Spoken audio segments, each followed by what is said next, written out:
ဘာဝအတိုင်းအရွယ်တင်နုပြိုလှပစီနဲ့နီလန်းလေးတွေနဲ့အစားအစာလေးတွေအကြောင်းကိုသိပြီးကြပြီလားရှင်မသိရသေးဘူးဆိုလို့ရှိရင်လည်းသိရအောင်ရင်သိပြီးသားဆိုလို့ရှိရင်လည်းနှစ်ချက်ရှိမှမှတ်မိအောင်လို့ပြပြချင်ပါတယ်ရှင်မင်္ဂလာပါရှင်ဆရာကတော် channel မှာပြန်လည်ကြိုဆိုလိုက်ပါတယ်ပထမဆုံးအနေနဲ့အရွယ်တင်နုပြိုစီမဲ့နီလန်းလေးတွေကိုပြပြပေးချင်ပါတယ်ရှင်ဒါကအပတ်မကြီးရဲ့နီလန်းလေး၅ခုပဲဖြစ်ပါတယ်ရှင်နံပါတ်1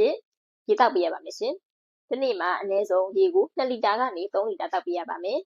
ရေထက်ပြေဝနေမယ်ဆိုရင်အသားရည်ကတင်းရင်ပြီးလှပနေစီမှာပဲဖြစ်ပါတယ်ရှင်နံပါတ်2ချက်ကဒီနေ့မှာ7နာရီအိပ်ပေးရပါမယ်အေးဝနေမယ်ဆိုလို့ရှိရင်တဘာဝတရားကြီးကသင်ရဲ့ခန္ဓာကိုယ်ကိုဆွချတဲ့အနေနဲ့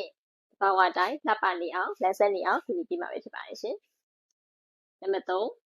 စမ်းခွင်လေးပေးရပါမယ်လူပြိုခြင်းစမ်းခွင်လေးမှာဆိုပြီးတော့တားပူကြမယ်ဖြစ်ပါတယ်ရှင်။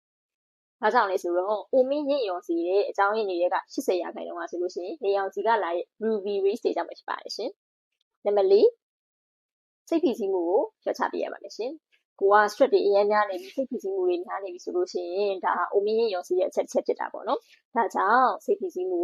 ကိုစိတ်ပါဝင်စားတဲ့အရာလေးတွေနဲ့စူးပင်းလုပ်မယ်လျှော့ချမယ်ဆိုလို့ရှိရင်အသားရည်လေးကကြည်လင်ပြီးတော့လှပနေမှာပဲဖြစ်ပါတယ်ရှင်။နံပါတ်5ချက်အနေနဲ့ဆိုရင်ကိုလက်လှူရှာလေ့ကျင့်ခန်းလုပ်ပြရပါမယ်။ကိုလက်လှူရှာလေ့ကျင့်ခန်းလုပ်ပြီးဆိုတာနဲ့တစ်ခုလုံးမှာရှိတဲ့သွေးလည်ပတ်မှုတွေကကောင်းပြီးတဲ့အခါကျတော့ skin ကို glow စီမှာပဲဖြစ်ပါတယ်ရှင်